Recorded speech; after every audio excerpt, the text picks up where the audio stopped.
Salam, hər vaxtınız xeyir olsun. Bu gün sizlərlə normalar mövzusuna baxaq.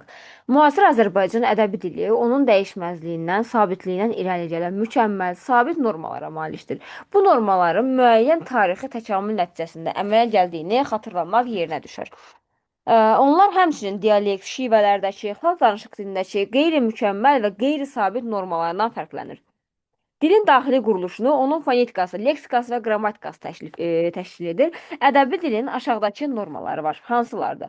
Birinci normamız olacaq fonetik norma. İkinci normamız leksik norma. Üçüncü normamız isə qrammatik normadır. Bunlar nədir deyərik hamısını. Orfoepik və orfoqrafik normalar dilimizin fonetik və qrammatik normaları əsasında yaranır. Azərbaycan dilinin iqtisadi quruluşa malik olması onların ədəbi dilinin normalarını, xüsusiyyətlərini müəyyən edir. Yəni gündəlik dilimizdə, dərsliklərdə, lüğətlərdə normalar istifadə olunur. Yaxşı, birinci başlayaq fonetik normadan. Fonetik norma nədir? Fonetik norma ümumxalq dilində söz və müxtəlif variantlarda işlənsə də, ədəbi dildə ancaq bir variantda tələffüz olunur. Məsələn, siz durub da bir sözü müxtəlif cür özünüzə görə, öz bölgənizə görə tələffüz eləyə bilərsiniz. Amma ədəbi dilə əsasən o sözün yəni bir dənə sabit tələffüz qaydası var. Ədəbi dildə sözün tələffüz qaydası olacaq orfoepik norma, tələffüz deyiriksə orfoepik norma, yazılış isə orfoqrafik norma.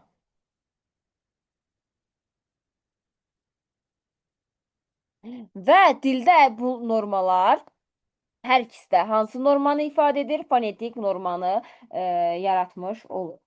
Sonrasında burada nələrə fikir verməliyik biz? Xüsusi isimlərin böyük, ümumi isimlərin kiçik hərflərlə yazılmasına, mürəkkəb sözlərdəki defis işarəsinin yazılmasına fonetik normanı tənzimləyir. Sonrasında həm orfoqrafik, həm orfoepik, həm də orfoqrafik normanın dilin fonetik quruluşunu müəyyən etməsidir.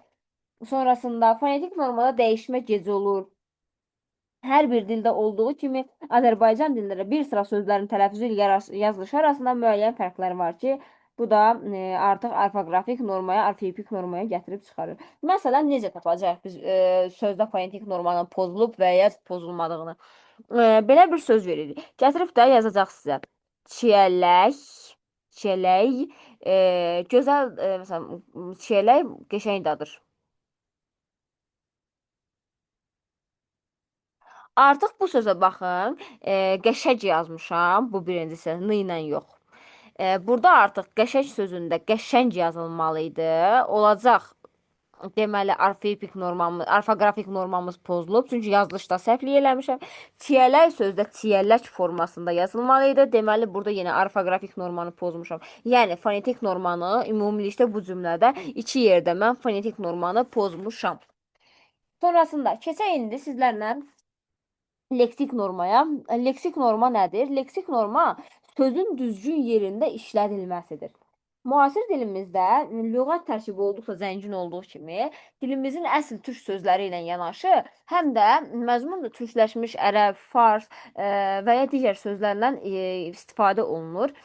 Deməli, bəs leksik norma nədir? Leksik norma hər hansı bir şəxsdən sözün mənasını bələd olmağı, ondan düzgün, yerində yaranmağı, yəni yararlanmağı tələb edir. Necə bir şeydir?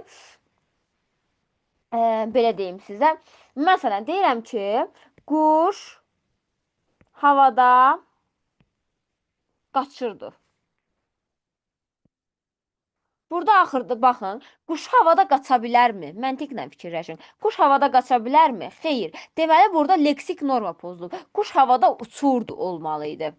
Söz düzgün yerində işlədilməyib. Ona görə də burada artıq leksik norma pozulub.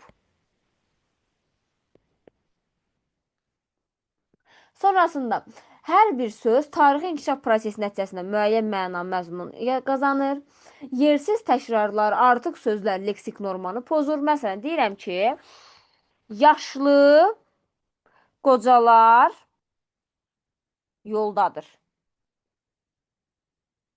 Burada artıq uşaqlar, baxın, yaşlı sözü də Qoca mənasında. Qoca söz də zaten qoca mənasındadır. Hər iki söz də eyni mənadadırsa, yersiz təkrardır. Artıq bunu burada işlətməyin mənası yoxdur. Artıq burada yaşlı sözü artıqdır. Qocalar yoldadır desəm, düzgün daha düzgün olar. Yaşlı sözü burada işlədildiyi zaman artıq leksik norma pozulmuş olur. Leksik normanın tələbinə əsasən hər bir sözün yerində işlənməsi vacib və zəruridir. Əks halda fikir düzgün ifadə olunmur və nitq mədəniyyətinin tələbi təmin edilmir. Məsələn, deyə bilər ki, anam başımın yanında dua edirdi. Başımın yanında dua etmək necə ola bilər ki? Yanımda sözü yerinə üstü düşürmü ki? Anam başımın yanında dua edirdi. Başımın üstündə dua edirdi daha düzgün olar məncə. Ona görə də leksik norma yanımda ifadəsi işlədildiyi zaman pozulmuş olur. Sonrasında ədəbi dildə söyüşlərə, loru yaxud kobud sözlərə yol verilməsi leksik normanı pozur. Bu deməli leksik norma daha çox hansı üslubda pozulmuş olacaq? Bədii üslubda. Çünki orada daha çox vulqar, var tipli sözlər işləndiyi üçün deməli leksik norma bədii üslubumuzda daha çox pozulmuş olur. Bunu da buradan vurğulamış olduq. Sonrasında frazeoloji birləşmələr, bədii təsvir və ifadə vasitələri ümumiyyətlə məcazilik norma pozuntusu hesab edilmir. Sizə gətirib də qoya bilər ki, qızıl payız. Qızıl payız ifadəsi artıq burada epitetdir. Epitet olduğu üçün də siz bunu götürüb də məcazilikdir. Məcaziliyi siz norma pozuntusu götürə bilməzsiniz. Bunu burada diqqət mərkəzinə götürək. Frazeoloji birləşmələr, məcazi mənada işlədilən ifadələr norma pozuntusu deyil. Leksik normanın pozuntusu sözün düzgün yerində işlədilməməsidir. Məcaziliyə aid deyil. Sonrasında məsələn, leksik norma funksional üslublara görə fərqlənir. Məsələn, bədii üslubda obrazlı sözlər, ifadəli geniş işləndiyi halda, elmi üslubda xarakterik deyil bu forma. Elmi üslubda terminlər üstünlük təşkil edir. Ona görə leksik normanın orada pozulması biraz yəni düzgün deyil də. Sonrasında nələr deyə bilərik? Qrammatik normaya keçək sizlə. Qrammatik norma nədir? Qrammatik norma sözlər və cümlələr arasında əlaqələrin nitqdə düzgün qurulmasını tələb edir. Qrammatik norma dedikdə aşağıdakılar nəzərdə tutulur, hansılardır? Müəyyən miqdar saylarının izah etdiyi isimlər təkdə işlədilməsi. Məsələn, gətirib də bu artıq nitq hissələrdə keçdiyimiz şey. 2 əsgər ifadəsini verəcək. 2 əsgər ifadəsi düzgündür. Yəni müəyyən miqdar sayında əsgər sözünün təkdə işlədilməsi düzgündürmü? Düzgündür. Amma gətirib də 2 əsgərlər ifadəsini versə, deməli burada səhvdir. Burada hansı norma pozuldu? Qrammatik norma. Yəni şəkilçinin düzgün yerində işlədilməməsi və özündən sonra gələn sözün düzgün şəkilçi ilə işlədilməməsi qrammatik normanın pozulması deməkdir. Sonrasında şəkilçilərdən adlarda daha doğrusu cəm, hal, mənsubiyyət, şəxs xəbərli şəkilçisi var ki, bunlar artıq ardıcıl qoşulurlar. Bunların ardıcıl qoşulmaması qrammatik normanın pozulması deməkdir. Sonrasında feil kökündən əvvəl təsirli, sonra növ, sonra şəkil, sonra şəxs xəbərli şəkilçisi artırılır.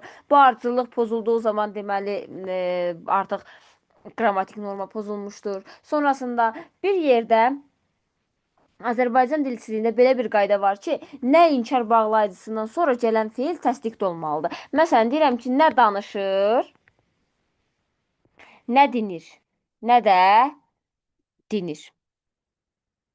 Bu ifadədə artıq nədən sonra nə də inkar bağlayıcılardır. Bundan sonra gələn sözlər təsdiqdə olmalıdır. Nə danışmır desəm, nə dinmir desəm, burada artıq qrammatik norma pozulmuş olacaq. Çünki zaten mir də inkar bildirir, nə də inkar bildirir. Burada nə də inkardır, mir də inkardır. 2 dənə inkar olmaz. Bu ingilis dilində də olan bir qaydadır. Bir cümlədə 2 inkar işlədilmir artıq burada. Ona görə də burada artıq qrammatik norma pozulmuşdur.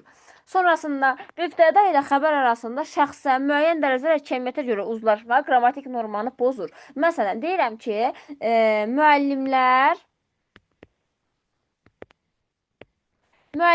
gəlir. Burada baxın, xəbər təkdədir, mübtədam cəmdədir. Deməli, burada hansı norma pozuldu? Qrammatik norma. Qrammatik norma pozuldu. Sonrasında məsələn deyirəm ki, qoyunlar otlayırlar, bir də deyirəm qoyunlar otlayır. Burada bəzi nöqtədə bax, bir dənə bunu yazım qoy. Burada artıq cəmiyyətə görə bir də qrammatik norma məsələsi var. Qoyunlar otlayırlar. Burada baxın, heç bir pozulma yoxdur. Mübtədam da cəmdədir, xəbərim də cəmdədir. Ondan sonra bir də bu ifadə var. Heyvanlar üzərində göstərilən bir ifadə. Qoyunlar otlayır. Burada xəbərin təkdə verilməsi qrammatik normanı pozmur. Qrammatik norma, bax bunu qeyd eləyin. Burada qrammatik norma pozulmur. Belə qoyuram, mən pozulmur mənasında. Amma cəmiyyətə görə uzlaşma pozulacaq. Sonrasında cansız əşyalarda necə olacaq? Bunu daha doğrusu şəklini çəkib ataram, baxarsınız bu hissəyə. Şüşələr sındı ifadəsi var. Şüşələr sındı. Burada artıq cəmiyyətə görə uzlaşma pozulub görəcəksiniz ki, xəbərim təkdədir, mübtədam cəmdədir. Lakin qrammatik norma yenə pozulmayıb. Təkdə verilməsə qrammatik normanı pozmayıb. Şüşələr sındılar desək,